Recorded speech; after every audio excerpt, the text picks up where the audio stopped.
उस समय भी आपने चोरों का सरदार बताया था नीतीश कुमार को।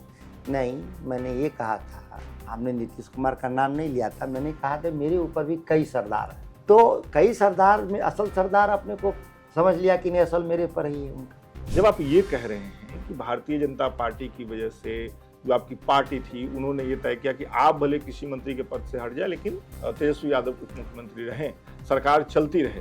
तो ये भी कह सकते हैं कि आरजेडी ने एक बार फिर उस समय भ्रष्टाचार से समझौता किया। मैं दूसरी बात कह रहा हूँ कि लोकतंत्र की बात होती है, तो भारतीय जनता पार्टी में लोकतंत्र है कि नहीं, कौन नेता रहेगा कि नहीं, इस पे आरजेडी के लोग सवाल पूछते हैं। फिर लोग पलट के पूछते हैं कि क्या आरजेडी में कभी सुधाकर सिंह या सुधाकर सिंह जैसे जुझारू नेता बिहार के मुख्यमंत्री के पद पर पहुंच सकते हैं? वो सीट तो बुक है, वो कह रहे हैं, वो तो हमेशा के लिए बुक है आरजेडी में, बनेगा तो एक परिवार का आदमी। प्रधान देखिए, परिवार तो सबके पास है, ऐसा नहीं है कि संघ परिवार है, मतलब परिवार में विश्वास नहीं रखते। मैंने सवाल पूछा आरजेडी से जुड़ा हुआ, आप फिर हमला कर रहे हैं बीजेपी पे। जनता ने अपना प्रतिनिधि चुना है, वो दिल्ली की तरफ आने शुरू हो गए हैं। बक्सर से निर्वाचित हुए सांसद सुधाकर जी हमारे साथ हैं। आरजेडी पार्टी से ये सांसद बने। बक्सर की जनता ने सुधाकर जी को अभी लोकसभा में अपना प्रतिनिधित्व करने के लिए भेजा है। सुधाकर जी, सबसे पहला तो मेरा सवाल यही है कि चुनाव प्रचार कैसा रहा और अभी आप कैसा फील कर रहे हैं? जो एक प्रचार हुआ, दौरे हुए, मैं आपके कुछ वीडियोस देख रहा था, गमछा बांध के माथे में दिन में घूमना, और अब कुछ दिन जो है वो कैसे बीत रहे हैं प्रचार के बाद वाले? भीषण गर्मी में चुनाव अभियान अपरिहार्य है, चूँकि चुनाव प्रक्रिया है तो इसमें शामिल होना है। तो ये एक मेरी धारणा है कि चुनाव देश में करीब 2 महीना पहले हो जाना चाहिए, अप्रैल तक ख़त्म हो जाना चाहिए। दूसरा ये है कि लंबा चुनाव अभियान 7 चरण का नहीं होना चाहिए, 2-3 चरण में ही चुनाव को समाप्त कर देना चाहिए। क्योंकि जो संसाधनों का जो अंतर है पक्ष और विपक्ष में, वो भारी अंतर है, जिसमें सत्तारूढ़ दल को एडवांटेज मिलता है जब लंबा प्रचार अभियान चल रहा हो। हमेशा मिलता है, वो जो भी सत्ता में पार्टी हो उसको मिलता है, सत्ता पक्ष को जी। लेकिन निष्पक्षता तो बरकरार रहे, यह सभी लोगों को, स्टेक होल्डर्स को प्रयास करना होगा। तो ये अभियान थकाऊ अभियान था, ख़ास तौर से मध्य गर्मी में था। हम लोगों के लिए बहुत राहत कभी नहीं रहता, इतना काम तो हम लोग को हमेशा करना पड़ता है, लेकिन चुनाव अभियान में सैकड़ों लोग जो चल रहे होते हैं उनके लिए कष्टदायक होता है। हम लोगों के लिए कोई बहुत कष्टदायक नहीं है, क्योंकि हमारा तो जीवन रूटीन ही यही है, लगातार काम करना। तो इससे कोई फ़र्क नहीं पड़ता कि चुनाव अभियान ख़त्म हो गया, इसीलिए कोई हमारे लिए कोई आराम का विषय है, यह मेरे लिए नहीं। लेकिन आम जो कार्यकर्ता, जो साथ में जो सपोर्टर चलते हैं, उनके लिए थोड़ा आराम का विषय है। ये थोड़ा सा कैमरे वाला जवाब हुआ। अगर मैं थोड़ा सा इसको और विस्तार करके आपसे पूछूं कि जैसे आप भी चल रहे थे, आपके भी दौरे हो रहे थे, बाकी दिनों में लोग आपसे मिलने आते होंगे, आप भी लोगों से मिलने जाते होंगे, लेकिन चुनाव के दौरान जो पदयात्राएं होती हैं, दौरे होते हैं, जैसे आप खुद ही बता रहे हैं, और इस बार चुनाव आयोग ने भी ये माना है कि बहुत गर्मी में हमने चुनाव करवाया, पहले करवा लेना चाहिए था। खैर, आगे बढ़ें, और अब आप सांसद हैं, उससे जुड़े सवाल जवाब हों। आप बक्सर के लिए क्या कुछ सोचते हैं, संसद में किस तरीके से आप अपना पक्ष रखेंगे, जनता का पक्ष रखेंगे? उससे पहले सुधाकर सिंह जी के नाम की चर्चा अचानक हुई जब बिहार में सरकार बनी, आप विधायक थे, कृषि मंत्री का दायित्व आपको दिया गया। कृषि मंत्री बनने के कुछ ही दिन बाद, अगर मैं गलत नहीं हूं तो शायद 2-3 महीने के अंदर में ही एक के बाद एक बयान आने लगे, और फिर पता चलता है कि सुधाकर सिंह जी ने कृषि मंत्री का पद छोड़ दिया है। क्या हुआ था, इतनी जल्दी आपने क्यों वो दायित्व छोड़ दिया था? जब हम चुनावी राजनीति में हैं, दूसरी क्या करते हैं मुझे नहीं उनसे तुलना करना, लेकिन जब मुद्दों के आधार पे हम चुनाव लड़ रहे होते हैं, हमारे पास जब एक स्पष्ट मैनिफेस्टो हो और हम सरकार जब चला रहे हों, तो उन विषयों में आगे बढ़ने में कोई झिझक नहीं होना चाहिए और न कोई प्रतिरोध होना चाहिए। कोई कह सकता है कि सर्वानुमति की तरफ बढ़ने का एक प्रयास होना चाहिए, लेकिन उन मुद्दों पर सर्वानुमति का बढ़ने का प्रयास होना चाहिए, समय लगना चाहिए जिन मुद्दों पे नए मुद्दे आ गए। हम सत्ता में हैं, अचानक कोई नया मुद्दा आ गया तो उसमें सर्वानुमति ढूंढने में वक्त लगता है। लेकिन जिन मुद्दों पे सहमति थी कि कृषि कानून हम लाएंगे, मंडी कानून बिहार में लाएंगे, किसानों की आमदनी बढ़ने के लिए न्यूनतम समर्थन मूल्य पर काम करेंगे, और जब हम सरकार बना के लिए तो पीछे हटने का कहाँ सवाल पैदा होता है। और ये मतभेद के कारण थे। दूसरा था कि जिन मुद्दों पे मैंने कहा था कि जो कृषि रोड मैप बिहार में, जो अगर मैं मानूं तो स्कैम था, वो 3,10,000 करोड़ रुपए खर्च किए गए इस बिहार के भीतर पिछले 10 सालों में कि बिहार में हम उत्पादन 2 गुना कर देंगे अनाज का, क्योंकि आबादी भी बढ़ रही है। तो कहाँ हम खड़ा थे? 3,10,000 खर्च करने के बाद भी हमारा उत्पादन घटा था बिहार में। तो स्वाभाविक है कि राजकोष से पैसा निकाल करके हम जब खर्च कर रहे होते हैं तो हमको बेसिकली एफिडेविट देना होता है कि ये हमारा जो पैसा है वो 1.5 गुना हो जाएगा। तो यही बेसिक प्रिंसिपल पर कोई भी देश का राजकोष का सदुपयोग करते हैं। ठीक है। बाकी दुरुपयोग है अगर आपने परफॉर्म नहीं किया तो। फिर आप चौथे कृषि रोड मैप की बात करने लगे सरकार में आते ही कि आप तीसरा खत्म हो रहा है, चौथा आना जरूरी है। मैंने कहा कि इसकी एक जांच कर लेते हैं, तीसरे पक्ष से स्वतंत्र जांच एजेंसी से जांच करवा लें कि हमने अभी तक जो क्यों नहीं परफॉर्म कर रहे हैं, कि कोई सुधार की ज़रूरत है तो सुधार कर लेंगे। लेकिन चोर के दाढ़ी में तिनका, लोगों भ्रष्ट लोग समझ गए थे कि जो ही जांच होगा बहुत सारे लोग जेल जाएंगे, बहुत सारे लोग इस्तीफा देना पड़ेगा, इसीलिए उस मुद्दे को टाल मटोल करने लगे लोग। उस समय भी आपने चोरों का सरदार बताया था नीतीश कुमार को। नहीं, मैंने ये कहा था कि मेरे विभाग में सभी भ्रष्ट है। कौन अधिकारी? चोर, नीचे से ऊपर तक। और मंत्री के तौर पे कहा जाता है कि वो तो हम हेड ऑफ इंस्टीट्यूशन है, तो मैं चोरों का सरदार हुआ। और आपके सरदार उस समय और मेरे ऊपर भी कई सरदार हैं। हमने नीतीश कुमार का नाम नहीं लिया था, मैंने कहा था मेरे ऊपर भी कई सरदार हैं। तो कई सरदार में असल सरदार अपने को समझ लिया कि नहीं, असल मेरे पर ही है उनका, तो पर्दे से बाहर निकल कर आए असल सरदार। जब आपने इस्तीफा दिया था तो एक बात और चली थी, और वो बात ये थी कि अगर सुधाकर सिंह कृषि मंत्री बने, उनको पता चला कि उनके विभाग में सब लोग भ्रष्ट हैं, सारे अधिकारी भ्रष्ट हैं जैसा आप कह रहे हैं, तो एक तरीका था जो आपने किया कि आप इस्तीफा देकर के किनारे हो गए, जिम्मेदारियों से मुक्त हो गए। दूसरा तरीका ये था कि सुधाकर सिंह कृषि मंत्री रहते, लड़ते, अपने विभाग में कोशिश करते, कुछ दिन तो देते, 6 महीना, साल भर, 1.5 साल तो देते, कोशिश करते। वो कोशिश करते हुए नहीं दिखे सुधाकर सिंह, ऐसा भी लोगों का कहना है। आसान रास्ता आपने अपनाया इस्तीफा देने का। आसान रास्ता दुनिया में पद त्याग और शहादत कभी आसान रास्ता नहीं होता। आसान रास्ता है कि आप उसी गंदगी में आप खड़ा रहें। रेयर ऑफ रेयरिस्ट केस में लोग शहीद बनते हैं। व्यवस्था परिवर्तन के लिए शहीद बनने की जरूरत है, शहादत की जरूरत है, तो देना होगा लोगों को।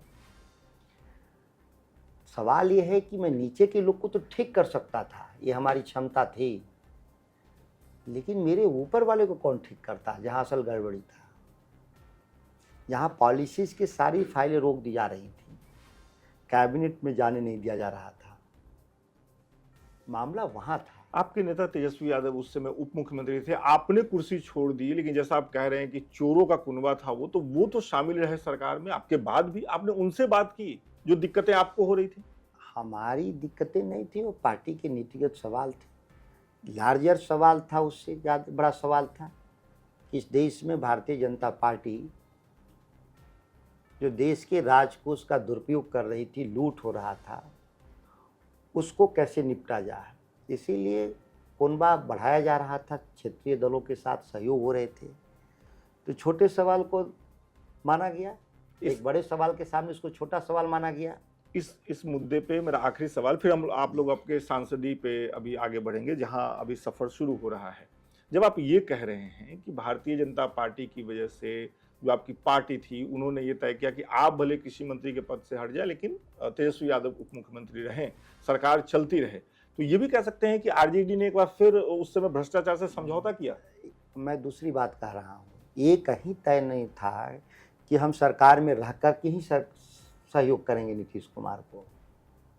यहाँ तक हम लोग पार्टी तैयार थी कि हम लोग सभी लोग सरकार से बाहर हो जाते हैं, लेकिन ये सरकार चले, गठबंधन चले। क्योंकि जो एक सवाल था देश के सामने, जो अभी भी है, और हम लोग एक हद तक कामयाब भी रहे कि देश में चुनाव भारतीय जनता पार्टी के बढ़त को घटा दिया, और एक साफ है कि भारतीय जनता पार्टी और एनडीए को हराया जा सकता है। ये तो हम लोग काम करने में सफल रहे। अगर उनके पास दो एडेड एडवांटेज थे कि संसाधनों के मामले में इलेक्टोरल बॉन्ड के जरिए एक मैसिव उनके पास फंड थे जिसका इस्तेमाल उन्होंने चुनाव में किया है, लंबे चुनाव अभियान चलाने में। और दूसरा ये है कि 400 पार का नारा को अगर किसी देश ने पब्लिक से ज़्यादा अगर किसी ने सपोर्ट किया है तो मीडिया के एक बड़े धड़े के द्वारा, जिसकी संख्या अगर 90% में मानूं तो वो अपने ओपिनियन पोल के जरिए, एग्जिट पोल के जरिए 400 पार के नारा को बुलंद कर रहा था मीडिया। तो इससे जनमत प्रभावित हुआ इस देश में, अन्यथा ये 200 से नीचे चले गए होते। और एक बड़ा शहादत देना पड़ता है, बड़े लक्ष्य के लिए छोटा शहादत देना पड़ता है। उस छोटे शहादतों में मैं भी एक था, मेरी पार्टी भी एक शहादत दी। चलिए, आप उस सवाल को थोड़ा सा मुझे लगता है बाईपास कर रहे हैं। मैं आखिर में एक बार फिर पूछूंगा आपसे जो मेरा सवाल था। अभी आप सांसद बन गए हैं सुधाकर जी, पटना में जो पंचायत बैठती है, विधानसभा की जो पंचायत है, उससे अब आप संसद में आवाज उठाएंगे। किस तरह के मुद्दे सुधाकर सिंह के एजेंडे में रहेंगे जब वो संसद में आएंगे? कौन कौन से मुद्दे होंगे जिसमें सुधाकर सिंह ने मन बना लिया है कि मैं संसद में बिल्कुल बक्सर की आवाज बुलंद करूंगा? देखिए, जब मैं भारतीय संसद का हिस्सा हूँ तो बक्सर के लिए अलग कोई नीति निर्धारण नहीं होगा। यहाँ अभी तक के देश के संसदीय इतिहास में किसी पर्टिकुलर कॉन्स्टिट्यूएंसी के लिए अलग नीति बना हो, ये मेरी जानकारी में अभी नहीं है। जो भी नीति बनेगा वो देश के आम लोगों के लिए बनेगा। जो इंडिया गठबंधन ने जो सहमति के जरिए न्यूनतम समर्थन मूल्य की गारंटी कानून बने, या हमारे किसानों की आमदनी बढ़े, या नौजवानों के लिए या रोजगार में अग्निवीर जैसी योजनाएं समाप्त हों, इन सवालों को जो हल करने के लिए हमारी सहमति थी इंडिया गठबंधन के द्वारा, उस पर हम लोग काम करेंगे। लेकिन बिहार के क्षेत्र से आने के कारण बिहार को विशेष राज्य का दर्जा मिले, विशेष पैकेज मिले बिहार को, उसकी नीतियों पर भी बहस करेंगे हम लोग। एक समय में राष्ट्रीय जनता दल के नेता रघुवंश प्रसाद जी के अथक प्रयासों से मेरे सांसद रहे रघुवंश जी, राष्ट्रीय सम विकास परियोजना शुरू की गई थी, जिससे राज्य को टाइड और अनटाइड दो तरह के फंड मिले थे। और केवल बिहार के लिए नहीं, वो राष्ट्रीय नीति था कि जो जिला राष्ट्रीय औसत से जिस मामले में पीछे होंगे उसके लिए विशेष फंड अनटाइड के रूप में और टाइड के रूप में, स्पेसिफिक जैसे बिहार जैसे राज्य के लिए सड़क के ढांचा के विकास के लिए, बिजली के ग्रिड और ट्रांसमिशन लाइन बिछाने के लिए पैसे अलग से गए थे। और प्रति डिस्ट्रिक्ट अलग से एक फंड था, 20 करोड़ का, 25 करोड़ का अलग से कॉर्पस था कि छोटे रोड पुल पुलिया, स्कूल के भवन जहाँ ज़रूरत हो वो काम होंगे। एक बड़ा अचीवमेंट था, लेकिन वो परियोजना नरेंद्र मोदी के राज में बंद कर दिया गया।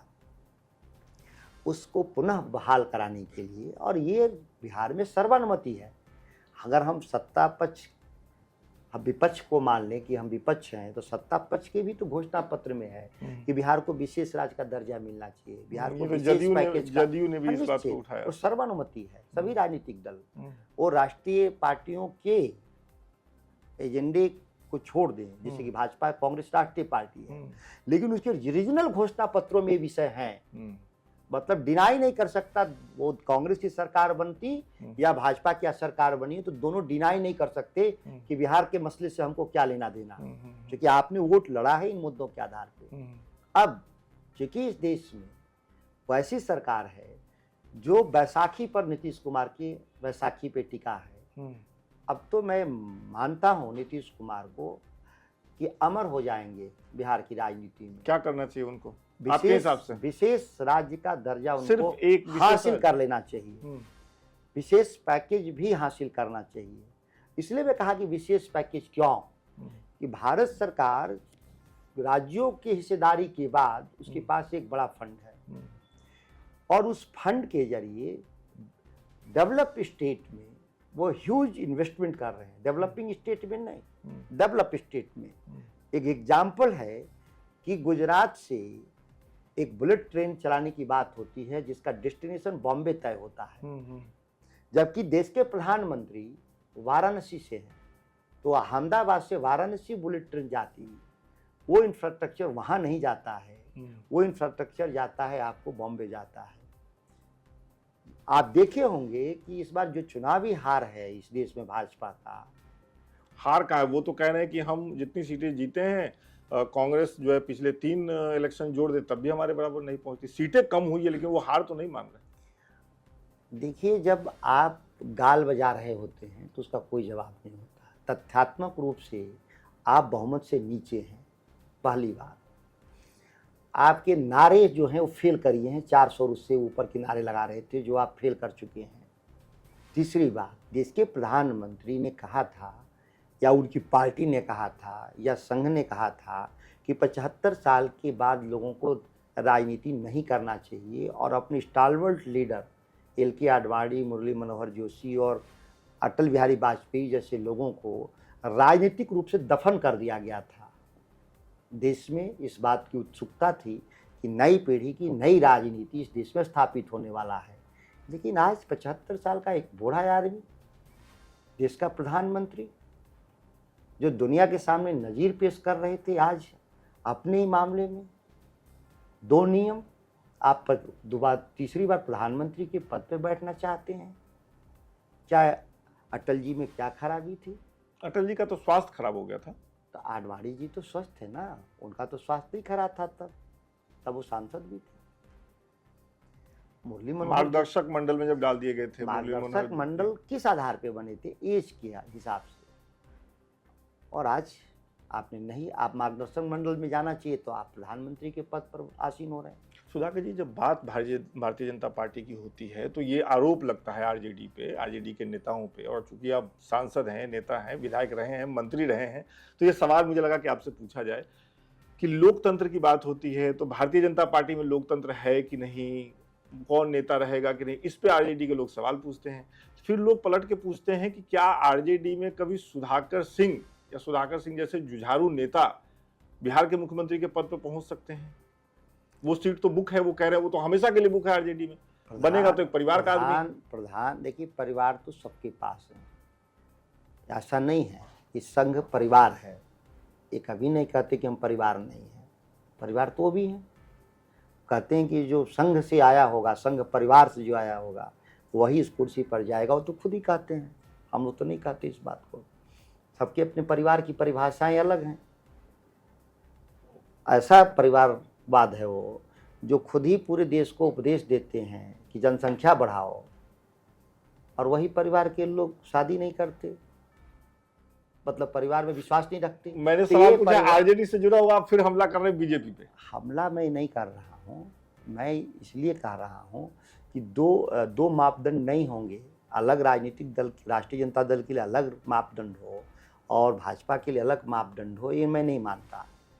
आप बीजेपी में इस बार जो चुनाव बिहार में हो रहा था तो परिवारवाद का आरोप लगाया गया कि राष्ट्रीय जनता दल के लोग, परिवार के लोग लड़ रहे हैं।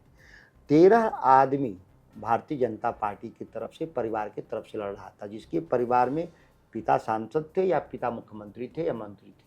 13 लोग लड़ रहे थे भारतीय जनता पार्टी, तब पर भी मंच से प्रधानमंत्री दूसरे पर आरोप लगा रहे हैं अपने विपक्ष से।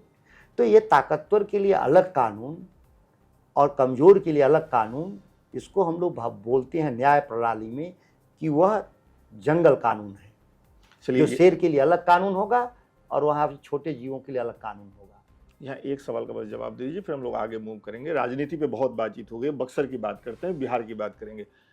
सवाल लोग ये पूछ रहे हैं सुधाकर जी कि आरजेडी में बहुत से नेता हैं जो बहुत काबिलियत रखते हैं, बहुत जुझारू हैं, सुधाकर सिंह है, बाकी लोग हैं। क्या कभी ऐसा होगा, क्या वो दिन कभी ऐसा आएगा कि आरजेडी में मुख्यमंत्री का पद जो है वो सुधाकर सिंह को मिलेगा? ये संभव है? उस लोग वो परिवारवाद मानते हैं, देश के बहुत लोग तो कांग्रेस पर भी परिवारवाद पर आरोप लगाते रहे। है ही कांग्रेस पे आरोप? नहीं, वही मैं उसी का जवाब दे रहा हूँ। पिछले 32 साल से गांधी परिवार प्रधानमंत्री के पद से दूर है। उसमें से भी आप देखें तो करीब 32 सालों में करीब 17 साल 16 साल कांग्रेस का प्रधानमंत्री रहा। नरसिंह राव 5 साल और 10 साल मनमोहन सिंह रहे, और उनके बूते संयुक्त मोर्चा की भी सरकारें चली हैं उनके जमाने में 17-18 साल। तो कहाँ नेहरू परिवार प्रधानमंत्री पद चाहता तो ले लेता। राहुल गांधी प्रधानमंत्री बन सकते थे, प्रियंका गांधी बन सकती थी, सोनिया गांधी बन सकती थी, कोई कानूनी बात रोक नहीं है। जो इलेक्टेड मेंबर पार्लियामेंट है वो प्रधानमंत्री बन सकता है। तो कहाँ उन्होंने बना? फिर भी परिवारवाद का आरोप उन पर चस्पा होता रहा। तो ये भारतीय राजनीति का सुविधा के हिसाब से व्याख्याएं हैं, अलग लोगों के लिए अलग और कुछ लोगों के लिए अलग। येदियुरप्पा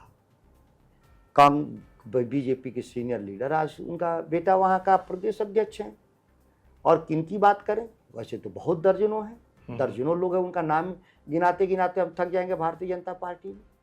चलिए, ये अक्सर होता है कि जब परिवारवाद की बात आती है तो नेता अपने हिसाब से, सिर्फ आप नहीं, बहुत से लोग उसको अपने हिसाब से मोल्ड करते हैं। सुधाकर जी, मुझे ये बताइए कि जैसा आपने कहा कि संसद में किसी एक क्षेत्र के लिए कभी कोई नीति नहीं बनती, नीति बनती है देश के लिए, राज्य के लिए। लेकिन बक्सर से जिन लोगों ने सुधाकर जी को चुना है, एक कड़ी फाइट हुई, एक लड़ाई हुई, आपको जिन लोगों ने चुना है उनको जरूर उम्मीद होगी कि सुधाकर जी जब संसद में पहुंचे हैं तो बक्सर के लिए 4-5 तो करेंगे ही, ये 4-5 काम तो करेंगे ही। वो क्या हो सकता है? उनके सबसे बड़े जो काम है, हर खेत तक पानी पहुंचाने का बड़ा योजना, ठीक है, उसको हम लोग पूरा करेंगे। हर खेत तक बिजली पहुंचे, घर तक तो बिजली पहुंच गई है, हर खेत तक बिजली पहुंचे उसकी भी व्यवस्था कर देंगे। इसके अलावा जो वहाँ जर्जर सड़कें हैं सभी का नवनिर्माण भी करेंगे और नए सड़कों का भी निर्माण करेंगे। पर्यटन के लिए जो बक्सर एक धार्मिक नगरी भी है, सांस्कृतिक धार्मिक रूप से प्रमुख, उसका भी हम उसकी भी व्यवस्था करेंगे। शहर का बाईपास के लिए भी व्यवस्था करेंगे, शहर के लिए ड्रेनेज की व्यवस्था करेंगे। मेडिकल कॉलेज नहीं था, उसको भी हम स्थापित करेंगे वहाँ इलाज के लिए, लोगों को बाहर न जाना पड़े। चौसा बिजली घर पेंडिंग पड़ा है, उसको चालू करेंगे। मलई बराज की योजना पेंडिंग पड़ा है, उसको चालू करेंगे। निक्रिस पंप हाउस पेंडिंग पड़ा है, उसको चालू करेंगे। इसके अलावा भी शिक्षा के क्षेत्र में व्यापक संभावना है वहाँ भी। अभी जैसे वहाँ आप कह सकते हैं कि वहाँ हायर एजुकेशन के कुछ बड़े सेंटर नहीं है, जिसको हम जो थे वो बर्बाद हुए पड़े हुए हैं। जैसे वहाँ आयुर्वेदिक मेडिकल कॉलेज बंद पड़ा है, जो डिग्री कॉलेज हो डिग्री बांट रहे हैं, 3 साल की डिग्री 5 साल में दी जा रही है। ये भी नीतिगत सवाल है थोड़ा, क्योंकि वो राज्य सरकार का मसला है। इन चीज़ों को हम लोग ठीक करेंगे। इसके अलावा जो जरूरी है, क्योंकि हमारे सरकार रहे न रहे कोई फर्क नहीं पड़ता, हम लोग काम को करके दिखा देंगे। नहीं, सरकार अभी तो नहीं है मेरे ख्याल से, आप लोग भी कहीं नहीं बिहार है में ना। तो भी तो मेरे पिताजी थे सांसद बक्सर से, जगदा बाबू, तो 15,000 का बिजली घर चौसा वाला तो उन्होंने अपने जमाने में शुरू किया जी।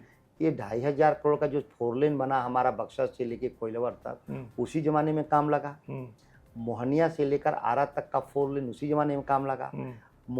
आरा से मुंडेश्वरी धाम रेल लाइन लालू जी के जमाने में पास हुआ था, जो उस पर अभी भाजपा ने 1 भी रुपए नहीं डालने का काम किया, शुरू नहीं हुआ। उसको भी हम परस्यू करेंगे, उसको स्टार्ट करवाने का काम करेंगे। आप 1.5 लाख करोड़ रुपया गुजरात दे सकते हैं, तो क्यों नहीं आप 15,000 करोड़ रुपया 4 जिला के लिए दीजिएगा आप हमारे लिए। तो इसको भी शुरू कराएंगे, परस्यू करके शुरू कराएंगे। जितने फ्लाईओवर पेंडिंग पड़े हैं रेलवे के, जिसके चलते पूरा जिला 2 भाग में बढ़ जाता है, जाम लगा रहता है, उसको सभी इसको बनवा देंगे। तो ये काम करेंगे। लेकिन पॉलिसीज के स्तर पे जिसकी बात आप चर्चा कर रहे हैं कि आपके पास सरकार नहीं है, बहुमत नहीं है, तो ठीक है, इस देश के स्तर पे लोग जानेंगे सही कि कौन सही है। ऐसा दिखा हमें कि जदयू की तरफ से अग्निवीर का जिक्र किया गया कि भाई अग्निवीर पे विचार किया जाना चाहिए। बक्सर जहां से आप सांसद बने हैं, बिहार का बहुत बड़ा इलाका, यूपी का बहुत बड़ा इलाका, बहुत से लोग आर्मी में लड़के तैयारी करते हैं और वो एक बड़ा मुद्दा है अग्निवीर का। आप लोगों की तरफ से अभी तक इस पे बहुत प्रमुखता से नहीं कहा गया है, या फिर जीतने के बाद की बात मैं कर रहा हूं, मुद्दे तो उठे चुनाव में कि भाई इस पे सरकार सोचे, वो चीज लोगों को नहीं दिख रही है। आरजेडी इस मुद्दे पे अभी ध्यान नहीं दे पा रही, जदयू ने इसको उठा लिया है। ये आईवास है। अग्निवीर योजना समाप्त करना इंडिया गठबंधन और राष्ट्रीय जनता दल का प्रमुख एजेंडा है। क्योंकि हम सरकार बना नहीं रहे हैं, तो ये हमारा सरकार बन जाएगी उससे सवाल करेंगे। दबाव बना सकते हैं आप लोग? जब सरकार बनेगी तभी तो उस किस पर दबाव बनाए। अभी तो एक तरह से कहा केयर टेकर गवर्नमेंट है यहाँ, तो अस्थायी सरकार बन जाने के बाद इस सवाल को आप देखेंगे पार्लियामेंट में हम लोग खड़ा करेंगे। ये आईवास था जेडीयू का कि कोर इशूज को छोड़कर ये नेशनल इशू था। एक बात को समझा जा, जी जी, जेडीयू नेशनल पार्टी नहीं है, वो की स्टेट पार्टी, रीजनल पार्टी है। तो एक रीजनल पार्टी के जो एजेंडा में था उसकी बात नहीं कर करके आप एक नेशनल इशूज की बात कर रहे हैं। ये आईवास है पब्लिक के लिए। विशेष राज्य का दर्जा मिलना चाहिए, विशेष पैकेज मिलना चाहिए, ये हमारा रीजनल एजेंडा था, जेडीयू का हो या राष्ट्रीय जनता दल का। उस पर न बात करके उन मुद्दे पर बात किया जा रहा है जिस पर आपका कोई बस नहीं है। तो ये उसी संदर्भ में देखा जाना चाहिए। हमारे भी इंडिया गठबंधन में भी था अग्निवीर खत्म करेंगे, तो सरकार हम बनाते तो हमसे आप सवाल पूछ सकते थे कि आप कब खत्म करेंगे, तो हम लोग एग्जैक्ट डेडलाइन देते आपको। हम आज नीतीश कुमार जी की बहुत तारीफ की प्रधानमंत्री मोदी ने, प्रधानमंत्री मोदी की बहुत तारीफ की नीतीश कुमार ने। उन्होंने कहा कि बिहार का तो सारा काम हो ही जाएगा और 2025 में चुनाव है बिहार में। तो आप जैसे कह रहे हैं कि नीतीश कुमार के पास मौका है अमर हो जाने का, अगर उन्होंने सारा काम करवा लिया तो 25 में क्लियर है उनका। देखिए ये तो जो दो प्रशंसा दोनों तरफ से है, तो ये तो एक लंगड़ी सरकार के चलते है। लंगड़ी सरकार है। राम मिलाए जोड़ी, एक अंधा एक लंगड़ा। ये दोनों के पास तो, एक के पास 12 सांसद है तो देश की सरकार नहीं बदल सकते, और एक 240 लेके सरकार नहीं बना सकता कि 272 चाहिए। तो राम मिलाए जोड़ी है, एक दूसरे की प्रशंसा कर रहे हैं। एक इशूज पर बात करना चाहिए कि दोनों मिलके क्या करेंगे। अब पूरे 10 साल के, मैं संसदीय इतिहास की बात कर रहा हूं कि बिना मुद्दे का चुनाव सत्तारूढ़ दल ने लड़ा। किस मुद्दे पर देश में भाजपा ने चुनाव लड़ा, मोदी ने लड़ा, आपके जहन में है तो मुझे याद दिला दीजिए, कोई है? बिल्कुल, वो दिखता है। नहीं, वो कहने में कोई ऐतराज नहीं है कि शुरुआती 1-2 चरण को छोड़ दें तो मुद्दे गायब हो गए चुनाव प्रचार से। वो इसमें हम लोग तो अडिग थे, इंडिया गठबंधन वो प्रमुख मुद्दों पर ही अडिग रहा कि हम ये काम करेंगे, हम हम न्यूनतम समर्थन मूल्य की गारंटी देंगे, हम 1 करोड़ लोगों को रोजगार देंगे, हम 5 किलो की जगह 10 किलो अनाज देंगे लोगों को, हम 1 लाख महिलाओं को, हर गृहिणी को देंगे घर खर्च चलाने के लिए, किसानों के कर्जे माफ़ करेंगे, इंश्योरेंस की पॉलिसी बदलेंगे। इस तमाम बातों पर ही आधार पे हम लोग देश भर में अपनी बात रखते हैं। लेकिन तब भी आप लोग बिहार में यूपी जैसा कमाल नहीं कर सके। अखिलेश यादव ने जो यूपी में कर दिखाया, तेजस्वी यादव बिहार में नहीं कर सके। देखिए भले वो हेलीकॉप्टर को टेम्पो बना के घूम रहे थे। देखिए हमारे उनके परफॉर्मेंस में बहुत अंतर नहीं था। वो 15 सीट गठबंधन पिछली बार भी जीता था। आप भले ही बसपा के साथ गठबंधन था, लेकिन वो 15 सीट जीते थे और वो 44 जीत गए। हम तो 1 जीते थे, हम 10 पे पहुंचे हैं। हमारा परफॉर्मेंस बेटर परफॉर्मेंस है, यूपी से बेटर है। हम जहाँ थे वहाँ से बहुत बेटर किया। अच्छा, वहाँ से हम 1 से 10 पर गए हैं, वो 15 से 43-44 पर गए हैं। वो 3 गुना हुए, हम 10 गुना हुए हैं, और हम कम वोटों से चुनाव हारे हैं। और मैंने कहा ना कि एक बात को तय मानिए कि जहाँ किसान आंदोलन का जो सबसे बड़ा सेंटर था, वहाँ पर बीजेपी ज़्यादा संख्या में हारी है। निश्चित तौर पर उत्तर प्रदेश, हरियाणा, पंजाब, राजस्थान, जहाँ मेजर किसान आंदोलन था, वहाँ पे बीजेपी बड़े अंतर से हारी है। और बाकी जगहों पे भी हारी है, बंगाल भी हारे हैं, झारखंड भी हारे हैं, बिहार भी हारे हैं, और अन्य महाराष्ट्र में भी हारे हैं।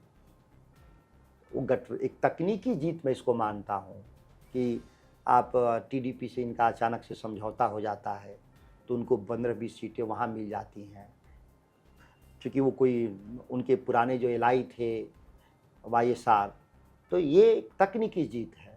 इसको मैं नहीं मानता कि आइडियोलॉजिकल जीत है। 2025 में बिहार में जो विधानसभा चुनाव होना है 2025 में, वो कब होगा पहले भी हो सकता है जैसे संकेत मिल रहे हैं। आप लोगों का क्या प्लान है अगर नीतीश कुमार और बीजेपी साथ में लड़े, जैसा कि बीजेपी कह चुकी है कि हम नीतीश जी के ही उसमें लड़ेंगे, और किसी तो को खोज लाएं, अगर कोई और भी ताकत है तो एनडीए ले आए। जब हम 1 एमपी थे तो 115 एमएलए जीते थे, अब हम 10 एमपी हैं, 200 से ज़्यादा सीट बिहार में जीतेंगे। किसी को भी लाई, अगर नरेंद्र मोदी जी ही बिहार में मुख्यमंत्री के दावेदार हो जाएंगे, वैसे भी हो जाते हैं, हर राज्य में जाते हैं तो मोदी जी के ही चेहरे पर वोट मांगते हैं लोग, हारेंगे लोग। अपार बहुमत से हम लोग इंडिया गठबंधन के लोग सरकार बनाएंगे वहाँ पर। ये जो आत्मविश्वास है ये कहाँ से आ रहा है? मतलब ये मेरे पास नीति है, मेरे पास नेता है और हमारे पास जन समर्थन है। चलिए आखिर में मुझे ये बताइए कि जब भी आपके नाम का जिक्र होता है, मैं पहले भी बातचीत करता रहता तो लोग ये कहते हैं कि सुधाकर जी से ये जरूर पूछिएगा कि नीतीश कुमार से इतनी क्या दिक्कत है उनको, कुछ पुरानी अदावत है, कुछ मेरा खुन्नस जैसा लोग कहते हैं कि है क्या? मेरा नीतीश जी से कोई निजी अदावत नहीं है, मेरे व्यक्तिगत रिश्ते पिता और पुत्रवत संबंध है। मैं दिल्ली यूनिवर्सिटी में पढ़ने आया था तो मेरे लोकल गार्जियन वही थे, उन्हीं के घर पर रह के मैंने पढ़ा है। इस बात को माननीय नीतीश कुमार जी ने भी एडमिट किया है। हमारे जो मतभेद हैं बिहार के सवाल पर नीतिगत मतभेद हैं कि उन्होंने बिहार को धोखा दिया है और ठगा है, अपनी कुर्सी के लिए सभी मुद्दों से समझौता किया, कॉम्प्रोमाइज़ किया। हम लोग मुद्दे पर कभी कॉम्प्रोमाइज़ नहीं करते, सत्ता रहे न रहे, एमएलए एमपी रहे न रहे, हम लोग मुद्दे से समझौता नहीं करते। बहुत बहुत शुक्रिया सुधाकर जी, आप दिन भर व्यस्त थे दिल्ली आने के बाद भी, लेकिन इसके बाद भी लोकमत हिंदी के लिए आपने समय निकाला, बहुत बहुत शुक्रिया। सभी दर्शकों को